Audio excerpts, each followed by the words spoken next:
So if you have a spinner, that's fine. But sometimes what you can do is just you put a towel and you take your salad and you put it in. And let me show you actually.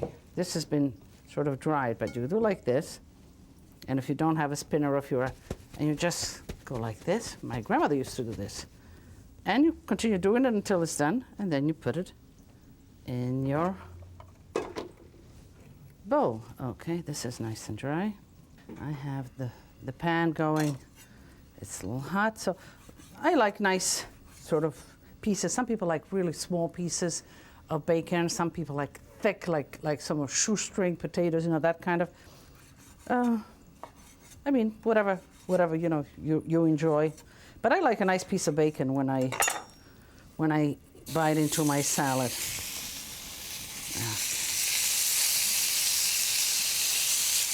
This is a lot of bacon here. Let me just chew some off. Yeah, I think that's enough.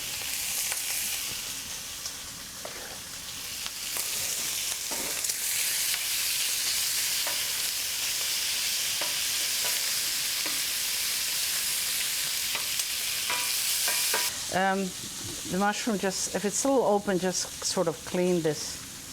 The stems are not good for the salad unless they're really very tiny, but save them for something else. So if you have a towel like that and it's a little wet, which I did already, and you just clean them off like that, the mushroom will be fine.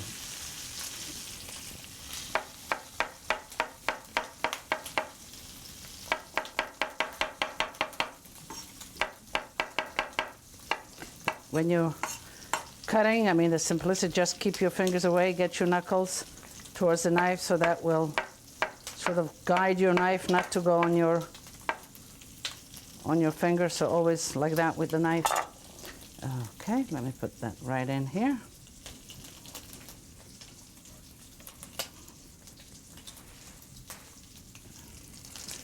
Let's see how this is. I like the bacon crisp. And I want those sort of a little caramelization in the dressing, but let me get rid of this excess fat here.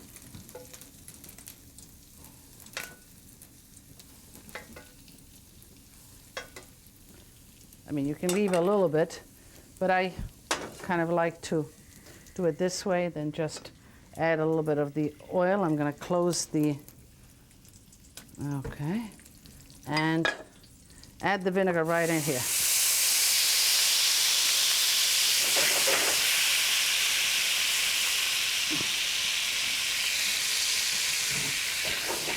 Okay, the dressing is just about ready. I just want to sort of burn out a little bit of that intensity of the vinegar. Just let it come out. Let me salt the salad itself. All right. Okay, this looks good, all those little speckles.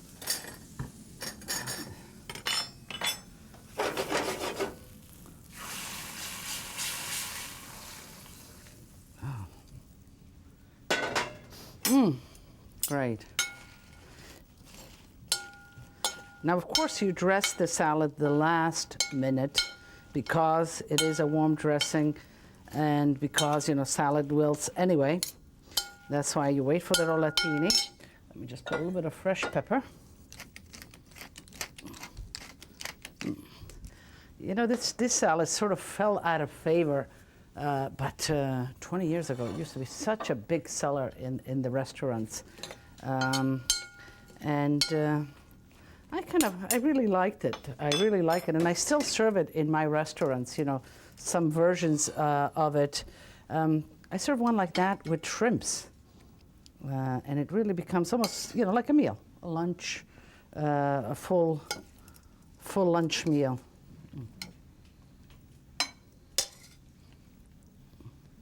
Now, the rollatini, as I was telling you, you know, it doesn't make a lot of sauce. You don't need sauce. It's crunchy. The cheese itself is really very oozy and tasty. Let's see, which one do I want? One, two, 2. Okay, I think that's enough for the portion. So I think what I would do is I would have a nice meal, just like this.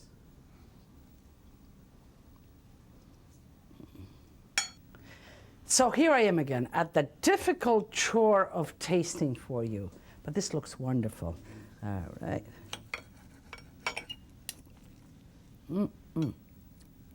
I want to, let's see, I wanted to show you how it looks. It's moist, and the veal really remains moist. You think that sometimes, you know, just like this, dry would dry out, but it doesn't. It really doesn't.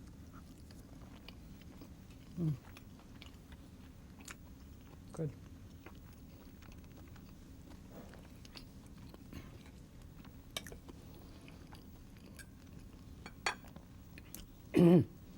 I'm enjoying it. And some spinach salad. Goes very well together.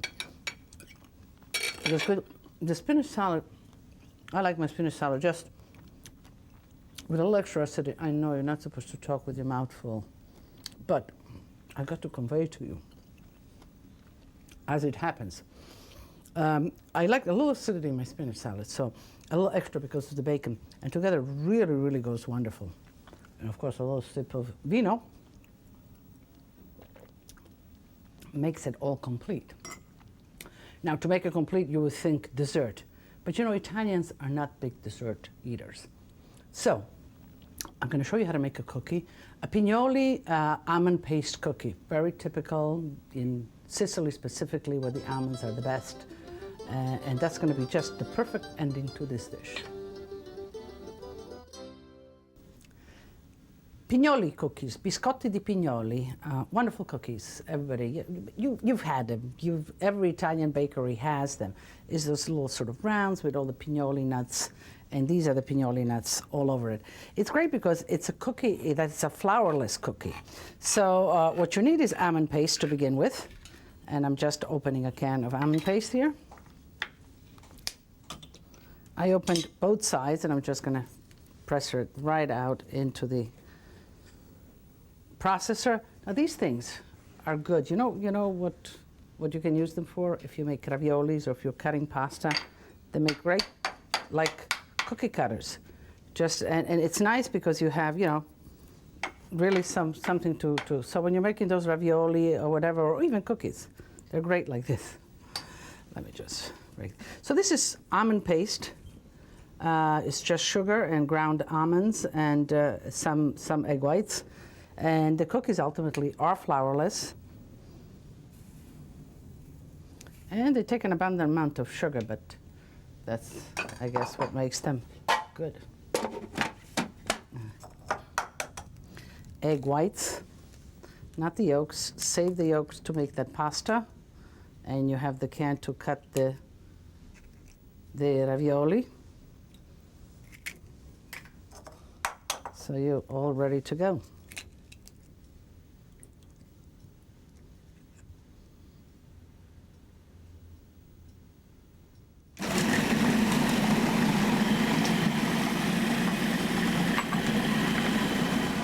There's nothing major happening in that you really have to work, but you do have to sort of blend in completely the sugar and the egg whites.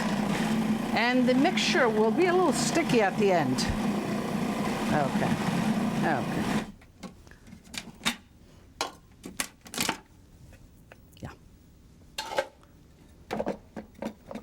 Let me just, you could work it right out of here, but given the blade, let me just pull it out.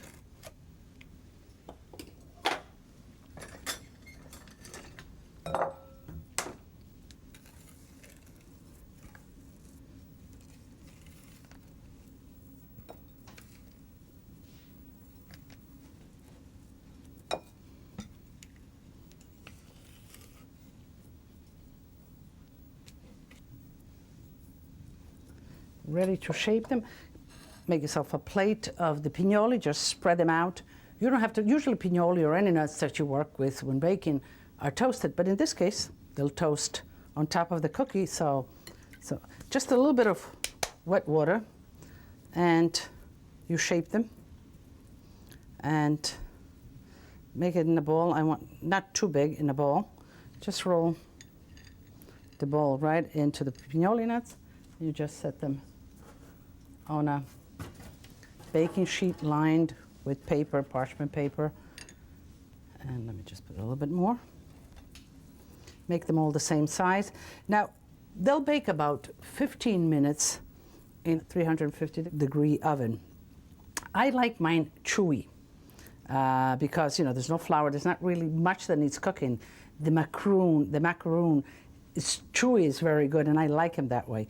If you like them crunchy and hard, then just lower the temperature a little bit, make it 300, and extend the baking time a little bit, maybe 10 more minutes or so. And then you just sort of just lightly roll them, because otherwise they'll fill themselves up with pinoli and you'll get too many pinolis. Okay, let's see. They spread out a little bit, so in the line of 3, just a little bit of water. Okay, so let me finish this one. Okay, we finished the first tray, and you can continue making the rest, but we'll put it in the oven, a hot oven, and again, 350 degrees, and not too long, 15 minutes, and they become delicious and chewy, and that's the way I like them.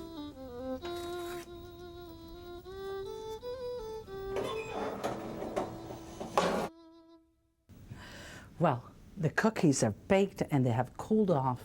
And you know, at my house, there's always so many people. But today is just you and me. And I'm just gonna sit down and relax, enjoy my rolatini, and then have one of these wonderful cookies. And I told you how I like them nice and chewy and exactly as they are. Wonderful.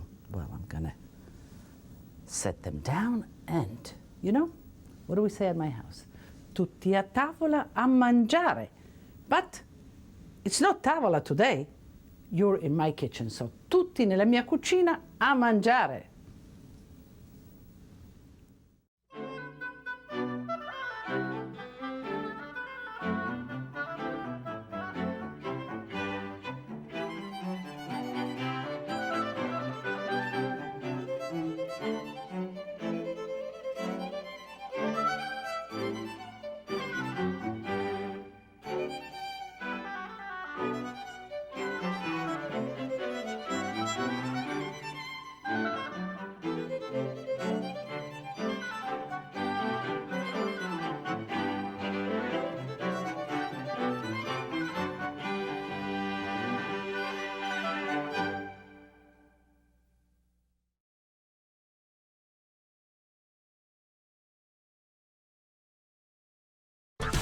Mussels grilled in pine needles, an outrageous technique for a favorite French shellfish.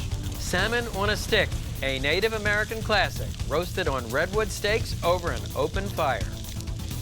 Caveman T-bones. Grilling doesn't get much more primal than this. From the beautiful Esplendor Resort in southern Arizona, I'm Stephen Reichlet. Primal Grill is about to get a lot more primal.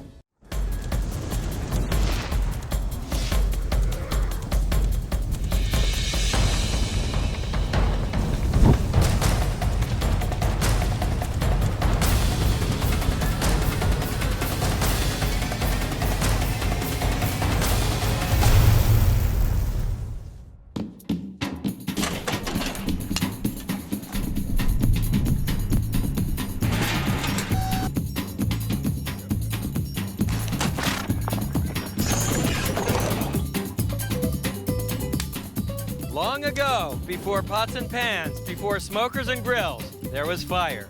Today, we dig deep into barbecue's roots. Open pit grilling, grilling in pine needles, grilling on the embers. You know, I'm absolutely crazy about these primal grilling techniques. Grilling on a stick, grilling in the embers, it's all about the connection. This is where cooking began. This is where mankind began.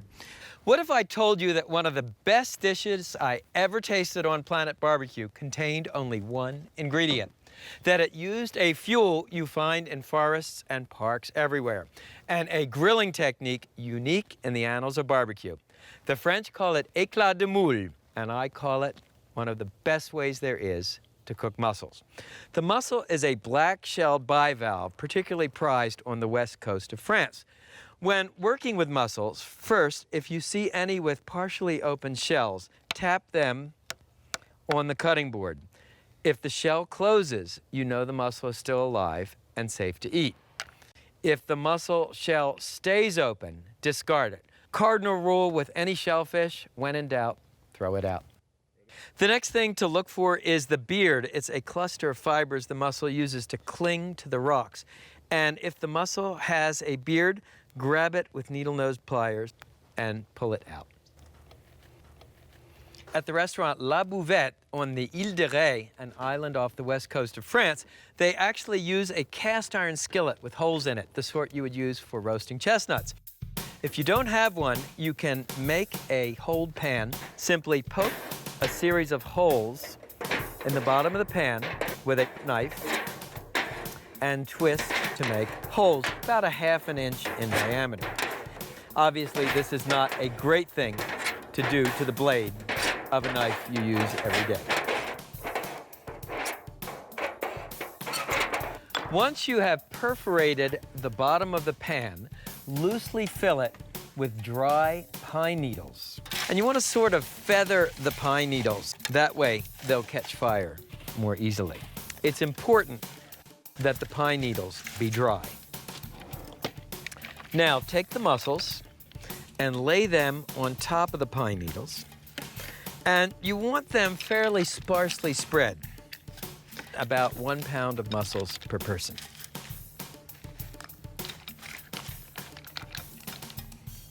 And that's all there is to it. Now the grill. We're working on a charcoal grill, but you can also cook the mussels on a gas grill. When working with charcoal, I like to use natural lump charcoal. You can see the shape of the original branch.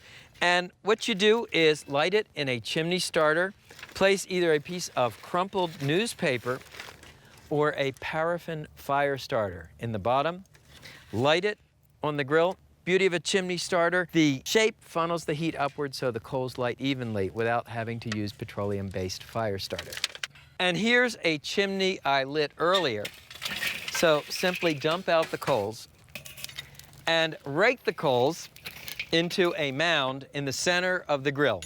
You want a hot fire. Then place the grill grate on top of the grill and you're ready for business. Then place the mussels on the grill directly over the charcoal, and they'll start to smoke almost instantly. What you want to do is you want the pine needles to catch fire, and it's in this flash of blazing pine needles that the mussels cook. The pine needles give the mussels an incredible piney smoke flavor. And if you need to, you can help the flaming process along by hitting the mussels with a butane lighter.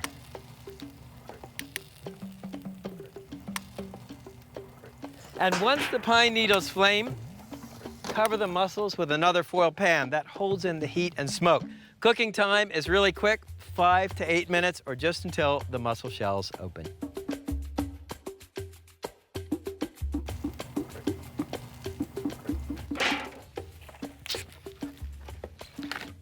The beauty of this dish, you serve the mussels right in the pan with the burnt pine needles, and you eat it with your bare fingers. Take one. Oh my God, smoked mussels with that piney flavor, unbelievable. And here's how they do it in France. You take one set of empty mussel shells and then use them kind of as tongs, and you eat another and another. Mussels grilled on a bed of pine needles, because sometimes grilling is best when it's at its most simple.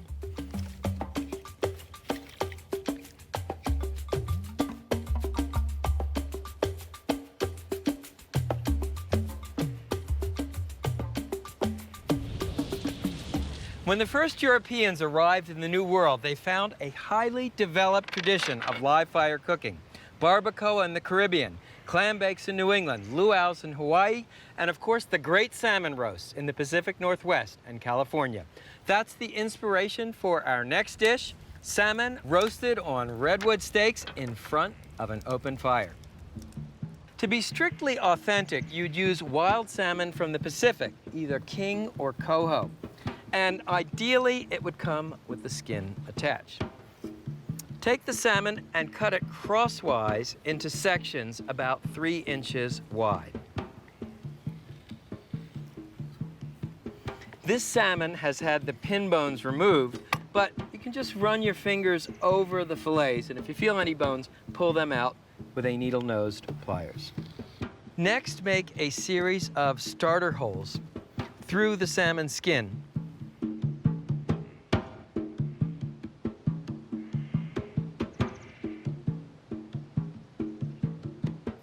There are 2 reasons I like salmon with the skin on.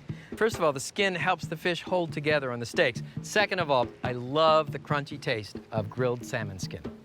Next, make the rub. It starts with freshly ground black pepper, coarse sea salt, and our Primal Grill twist, which pays homage to our Southwest Arizona location. These are saguaro cactus seeds. They've got a nice crunch and a mild, nutty flavor.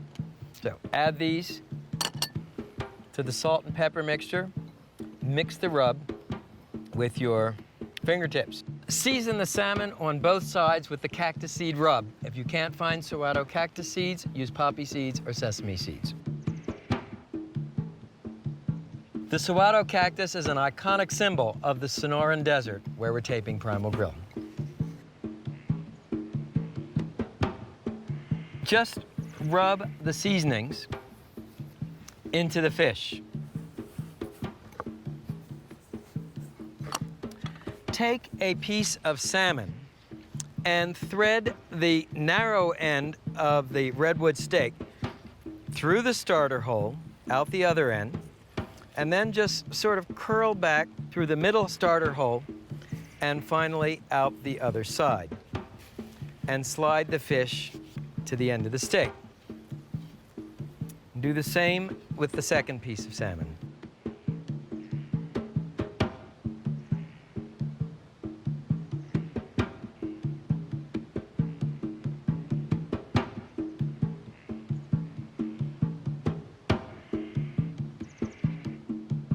Now let me show you the fire.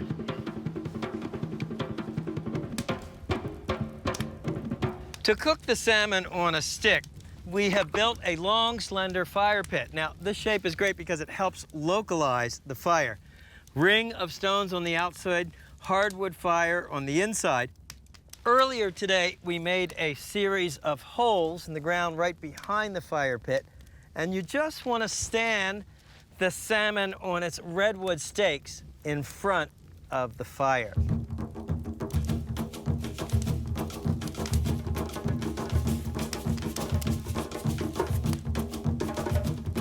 Cooking time is about 30 minutes in all, 15 minutes on each side. You'll watch as the fish cooks and turn it around skin side to the fire when you need to. Another ingenious thing about this method, the self-basting process. As the salmon fat melts, and salmon is a very fatty fish, it drips down the fish, bastes it, and keeps it moist. Really simple, just spectacular to look at. The flavors are going to be out of this world. And from time to time, you can put fresh logs on the fire. You really want to cook next to the embers, not next to a raging fire. The traditional wood for a Yurok salmon roast is madrone, sometimes called madrone. It's a hard, fragrant wood from Northern California in the Pacific Northwest. You've got the wood fire, you've got the flavor from the redwood steaks, the smoke. You really don't need a lot of seasoning. Turn the fish from time to time so it browns evenly on both sides. It smells really nice.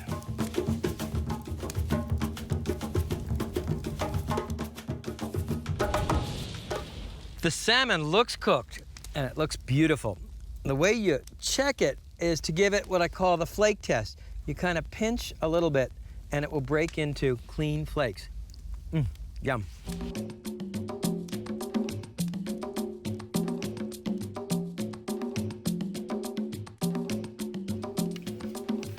And here's the salmon, hot off the fire.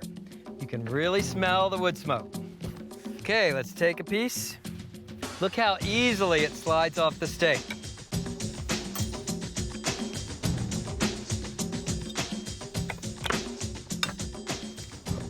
A little lemon.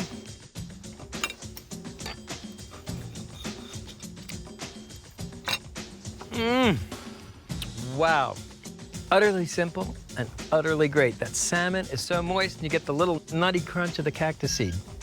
Salmon roasted in front of an open fire from the Klamath River, the Primal Grill. Got it? All right.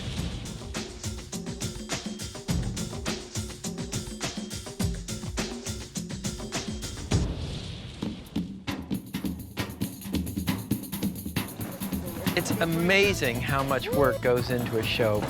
And I wanted people to see that. I wanted people to really understand what goes into making Primal Grill. Bread may not be the first thing you think of grilling, but it was certainly one of the first foods man learned to cook with live fire. Italian bruschetta, Middle Eastern pita, and Indian naan all owe their soulful flavor to the proximity of fire and smoke.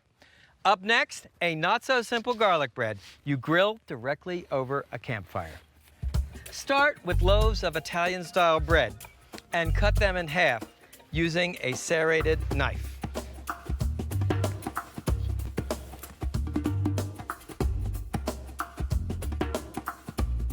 Next, make the garlic parsley butter. It starts with creamed salted butter, then add pepper, finely chopped garlic, chop fresh flat leaf parsley, grated Parmigiano Reggiano cheese, and here's the kicker, finely chopped prosciutto. Beat these ingredients together until the mixture is light and creamy. You can see why it's important to have the butter at room temperature. Next, spread the garlic, parsley, cheese, prosciutto butter on the cut side of each piece of bread. The flavorings for this bread, of course, are limited only by your imagination. For a Mexican twist, you could use chopped jalapeno chilies and cilantro. I love the addition of the prosciutto.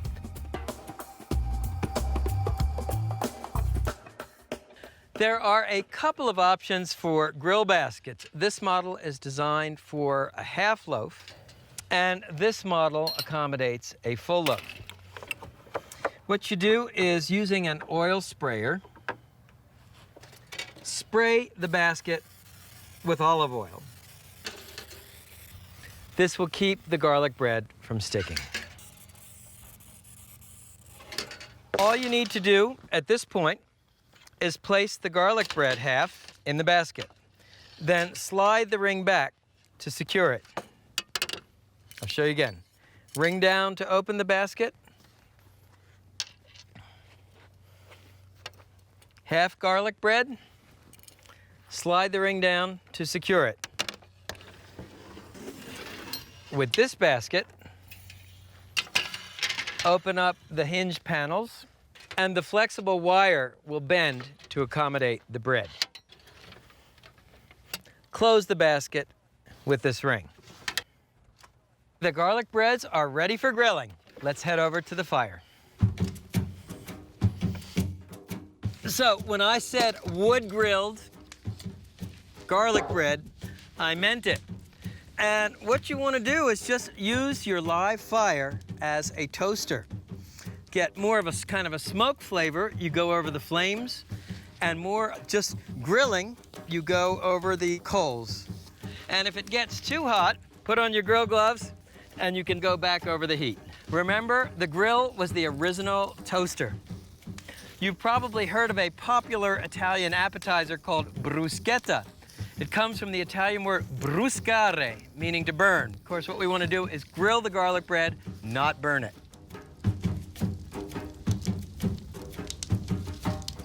And that's what you're looking for, the golden brown edges and the sizzling, bubbling butter.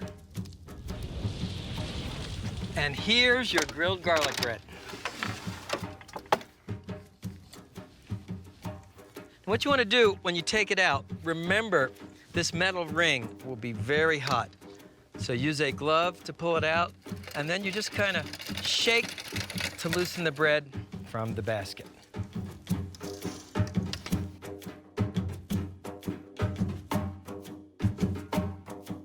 can't wait to try this.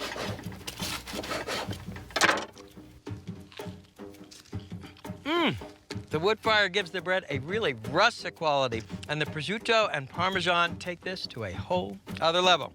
Garlic bread grilled over a campfire, all in a day's work on Primal Grill.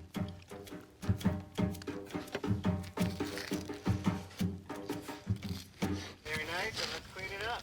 You got it. All right, thank you, everybody.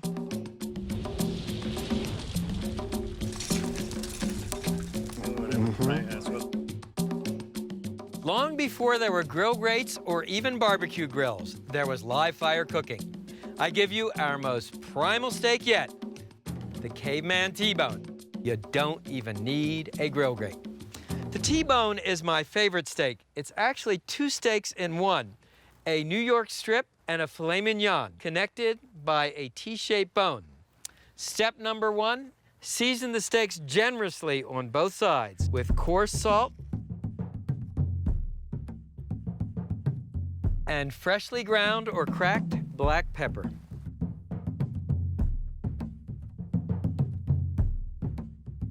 Why am I such a fanatic about coarse salt?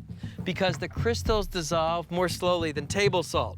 So when you bite into the steak, you get a crunchy burst of salty flavor.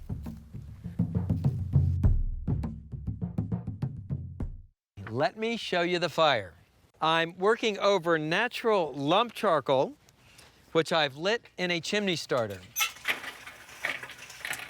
Dump the coals on the bottom grate of your grill, and you must use natural lump charcoal. Spread the coals out into an even layer on the bottom of your grill grate, leaving about 1/3 of the grill cold-free.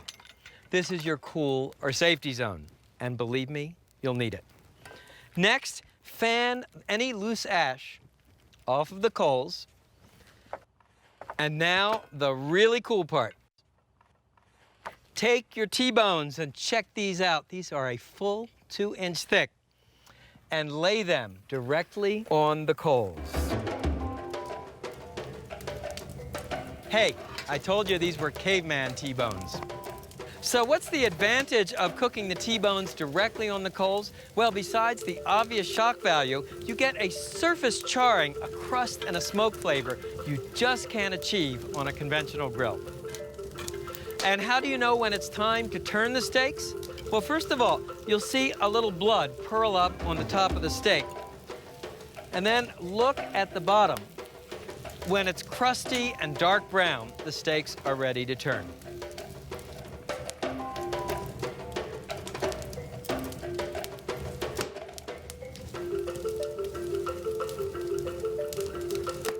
Once the steaks are cooked and browned on both sides, what you want to do is lift them up and tap each steak to knock off any loose embers. See, there's a loose ember. You want to knock that off.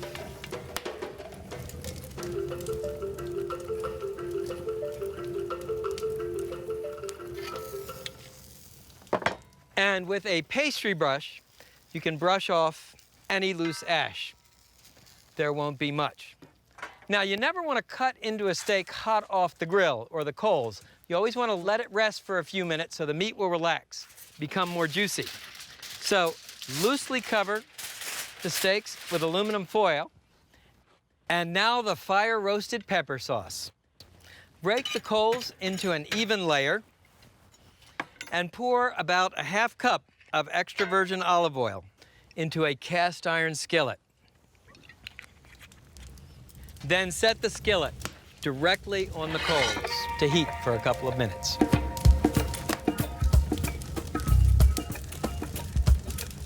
When the oil is hot, add thinly slivered yellow bell pepper, red bell pepper, flat leaf parsley, and thinly sliced garlic. Return the mixture to the heat.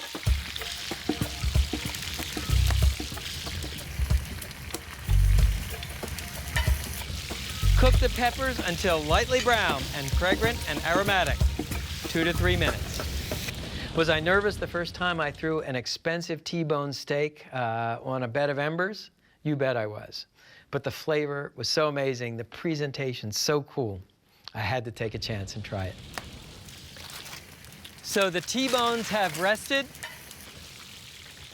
Pour your flame-roasted peppers over the steak.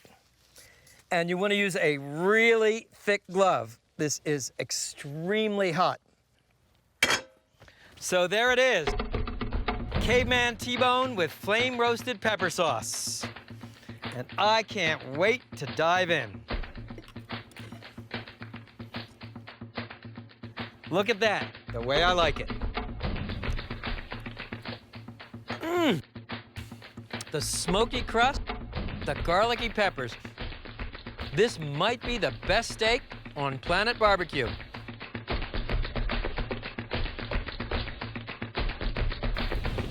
So unleash your inner caveman. Primal mussels, primal salmon, garlic bread grilled over a campfire, and primal T-bone. Follow your primal instincts. See you next time.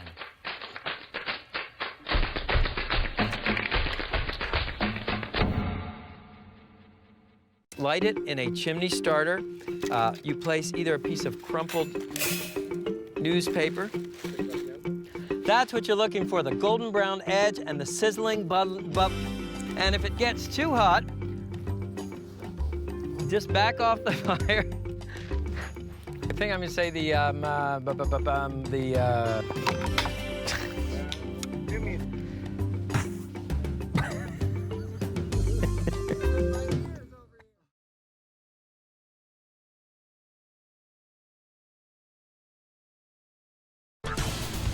shrimp grilled on sugar cane, sweet, smoky, and spiked with rum. Jamaican jerk chicken, Jamaica's claim to barbecue fame. Buccaneer baby backs, fire and spice from the West Indies. From the historic Esplendor Resort in southern Arizona, I'm Stephen Reichlet. Today we tackle the Caribbean, barbecue's birthplace.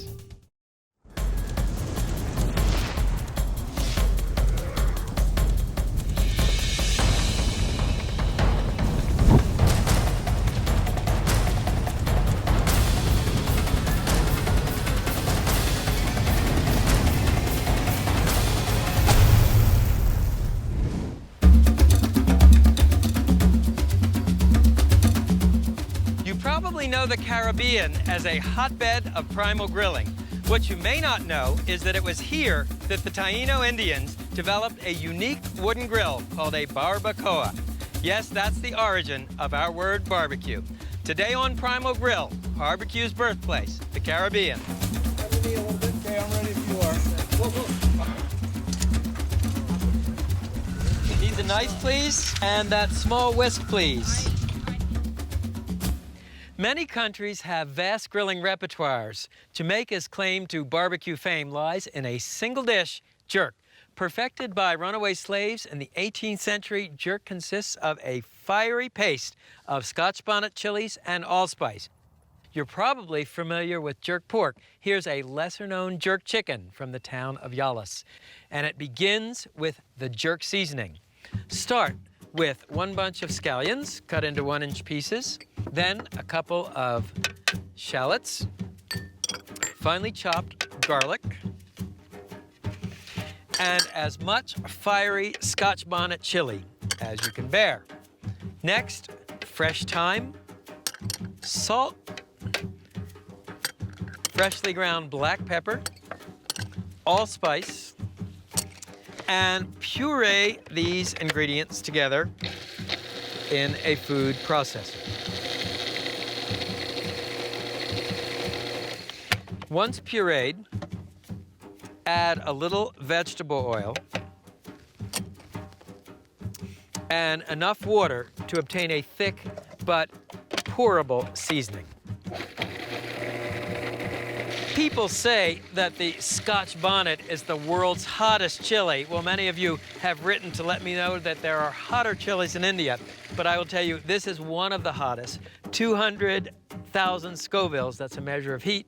Regular jalapeno has about 5,000 Scovilles, so we're talking hot. I'm using chicken legs. Most grill masters prefer chicken legs, the dark meat. It's fatter, it's richer, it's less expensive than the breast.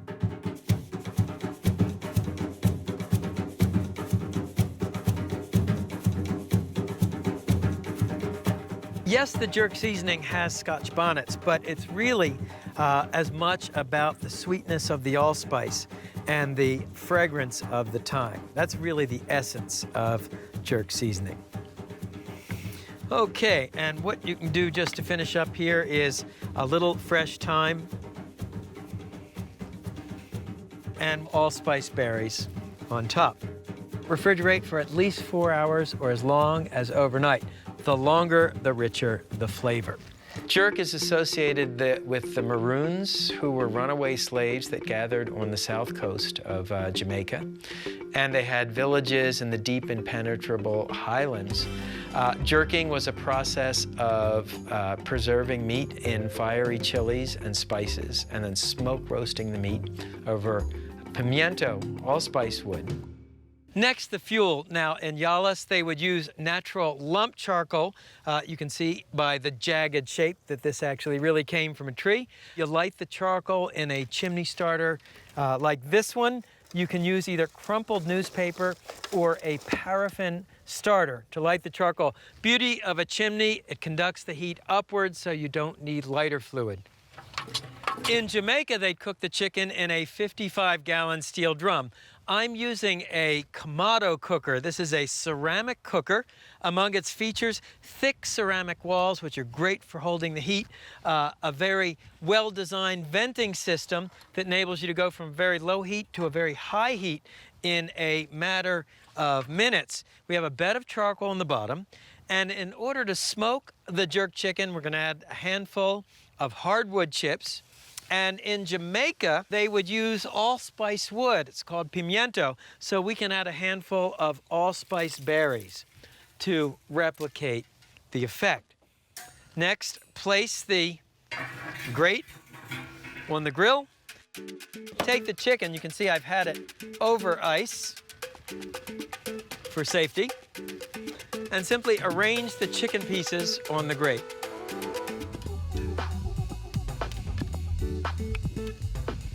So where does the word jerk come from? One theory is that it is a Jamaican patois word, juke, meaning to stab or poke, because traditionally people would poke holes in the chicken to help the marinade penetrate more quickly. Another theory is that it comes from a South American Indian word called charqui, or sharky, as in our jerky, a process of smoke drying and curing the meat. It's a good idea to have the skin side up. That way the melting fat will baste the jerk chicken. Close the lid of the cooker. You want to adjust the vent holes to obtain a temperature of about 300 degrees Fahrenheit. Cooking time 40 to 60 minutes. Next, let me show you how to make the hellish relish. It starts with distilled white vinegar and salt. And you simply want to whisk the mixture until the salt dissolves.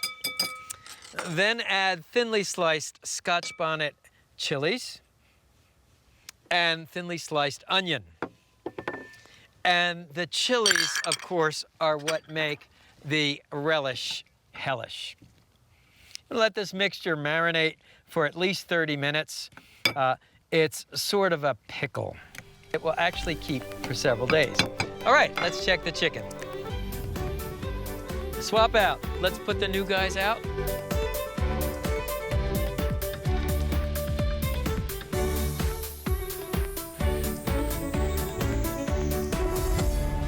It looks great, but as always with poultry, you want to use an instant read meat thermometer to check for doneness. If you're looking for between 165 and 170 degrees, bingo.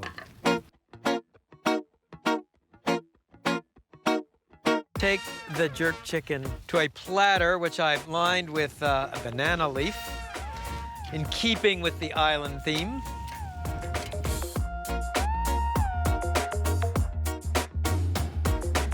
Here's your jerk chicken. Just spoon a little of the hellish relish over it. And let's see how we did.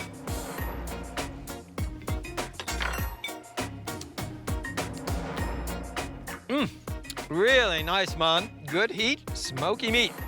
Makes you hungry for the Caribbean.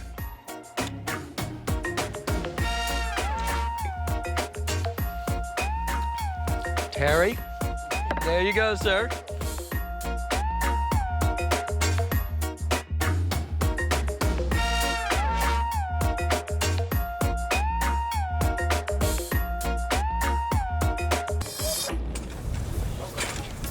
I will find a pan then. Patrick, will you grab the shrimp? Need a cutting board, guys? We need this one, a pan of ice. That's what I thought you wanted. The idea of grilling shrimp on sugarcane actually comes from Southeast Asia. There's a traditional Vietnamese dish where you take shrimp mousse and mold it onto sugarcane and grill it. Sugarcane has fueled the Caribbean economy for centuries as a sweetener and as an ingredient for rum. I think you'll love the way the cane sweetens the shellfish from the inside out.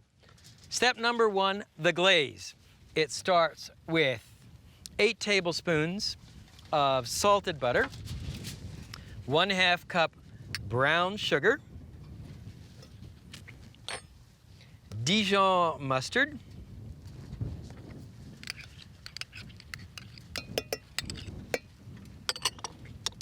cinnamon, and cloves for a tropical flavor, distilled white vinegar, and a generous splash of rum. Okay, and you want to simmer these ingredients on the stove or on the side burner of your grill. Cook the sauce until thick and richly flavored, whisking from time to time. Cooking time about 5 to 8 minutes. Let me show you how to put together the shrimp. Now, these are sugarcane swizzle sticks. They're sticks cut from whole sugarcane. You can buy them packaged at most supermarkets. And what you want to do is you want to cut off one edge here to make a sharp point. What you do on the shrimp, you make a starter hole using a metal or bamboo skewer. You just want to twist it a couple times to kind of widen that hole. And then insert the sugar cane, pointy end first, through the shrimp. These shrimp, by the way, are U10s. That means there are 10 shrimp to a pound. They are what we would call jumbo shrimp. They've been peeled and deveined. And next thing you want to do is oil, salt, and pepper the shrimp. Little extra virgin olive oil. We'll brush the tops of the shrimp. Now, sugarcane is actually not native to the Caribbean. It was brought there by Christopher Columbus on his historic voyage. Became a very important staple, both as a sweetener and as an ingredient for a new distilled beverage. The European settlers craved wine and brandy, but grapes wouldn't grow in the Caribbean. So they decided to still fermented sugarcane juice. The Latin word for sugarcane is saccharum. It was shortened to a beverage we all love, rum. Okay, we have one more preparation, an aluminum foil grill shield. Fold your aluminum foil in 3, like a business letter. And you want the shiny side out so it will reflect the heat. Okay, let's set up the grill. And while we're back here, let's just give a whisk to our glaze, which has thickened into a luscious sauce. Grill preheated to high. You'll remember the grill master's mantra, keep it hot. 1 Caribbean, 2 Caribbean, ouch. Keep it clean with a few swipes. of our wire grill brush and keep it lubricated or oiled. And here is a cool technique. Take a half an onion, dip it in oil, and rub it across the bars of the grate. Take your grill shields and you want to lay them along the front of the grill. And that way, when you put the shrimp on the grill, it will keep the sugarcane skewers from burning. Put a second row on the grill, and the shrimp in the first row will act as a shield. Cooking time is quick, about 2 to 3 minutes per side. Turn the shrimp over. By the way, if you wanted to give this recipe a Southeast Asian accent, you could use stalks of lemongrass instead of sugarcane. Or for an Italian accent, use sprigs of rosemary. The important thing to learn here is the idea of using a flavored skewer. Baste the shrimp with this rum brown sugar glaze. And I actually like to cook the glaze right into the shrimp on the grill.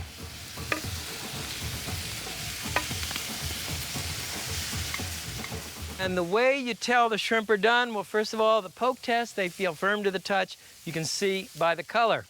Take the shrimp off. And I'm going to start in the middle here. Remember, the shrimp in the center cooks a little more quickly than the edges, so we'll give these guys on the edges just a few more minutes. And if they get a little bit too hot, you can certainly use a set of tongs to take the shrimp off.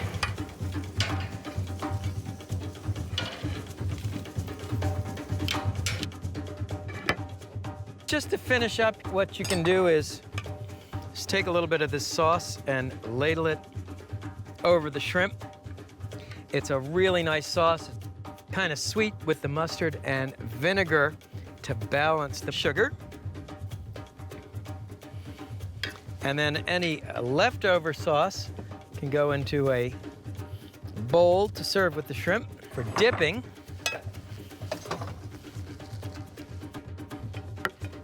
a little cilantro kind of reinforced that Caribbean flavor.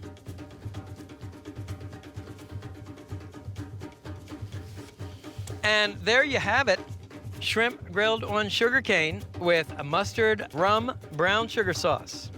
Let's see how we did. This is really nice. The shrimp has a great smoky flavor and the rum comes through.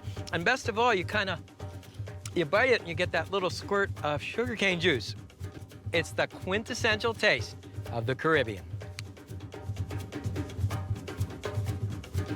To the crew, I just want to let you know there's another batch for you all to try that doesn't have a bite out of each shrimp.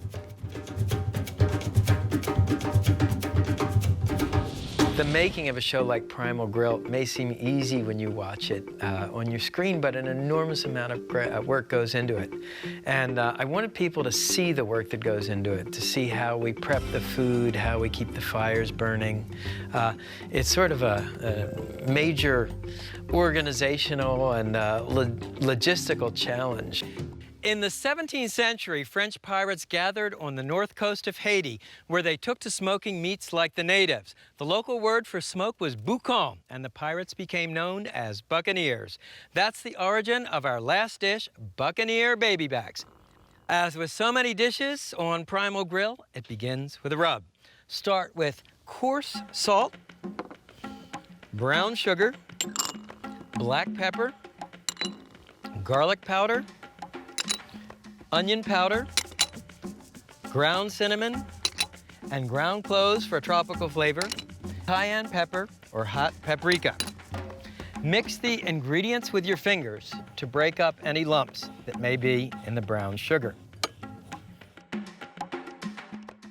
For the rib, I'm using a baby back. It's a rib that's cut right next to the backbone. We have an expression in American barbecue. We say eating high off the hog. These ribs are the most tender and the best marbles. What you want to do is sprinkle the rub over the ribs.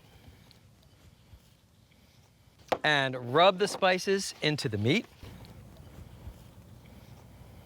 If you're a newcomer, baby backs are great ribs. They're very tender and they cook quickly. And the cloves and the cinnamon really give these ribs a nice tropical aroma. These baby back ribs came peeled. If there's a skin on, you just pry it off with the probe of your instant read meat thermometer.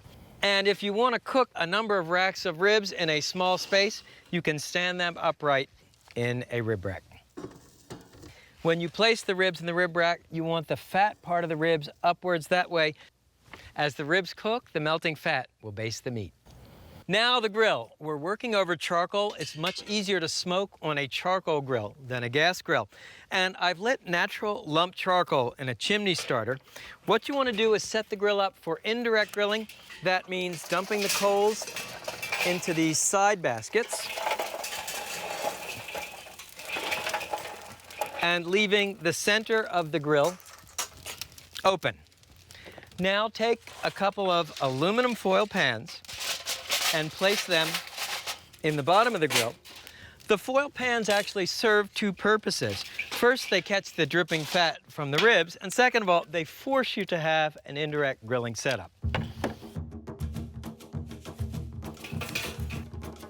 Simply grab the ribs, place them on the grill directly over the drip pan away from the heat, and then to generate smoke, place a good tongueful on each mound of coals. Cover the grill, and you want to position the vents so that it's between the two mounds of coals. That way the smoke will be drawn up evenly.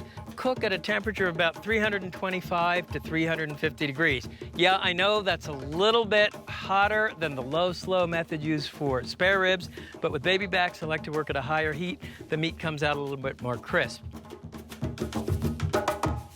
The next step is to make the pineapple spray glaze. Start with pineapple juice. To it, add dry white wine, rum, and Worcestershire sauce.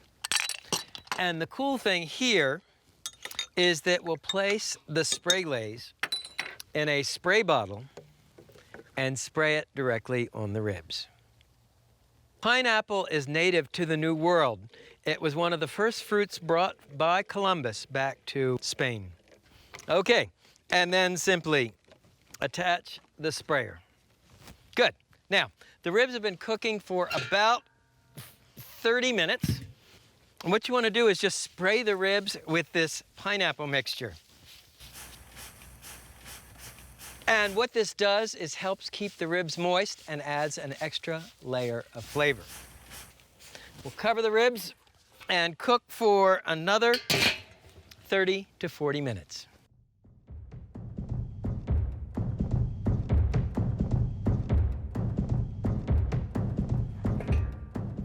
And they look beautiful.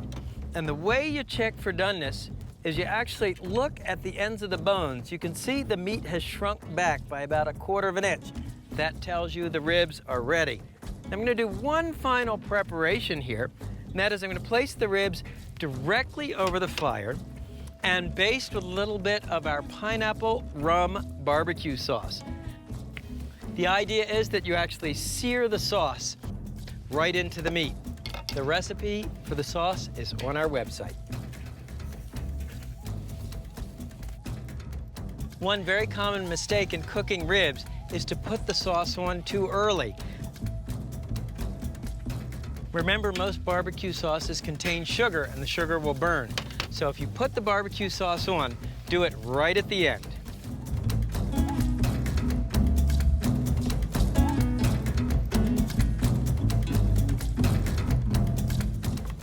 So here are the Buccaneer baby backs. Another test, they'll be tender enough to pull apart with your finger. What you do is just cut the ribs into 3 or 4 bone sections, arrange them on a platter, just like the Buccaneers would have done.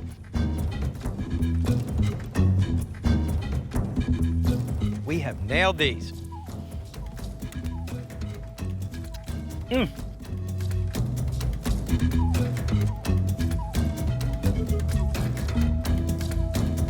That smoke and fruit flavor is really nice.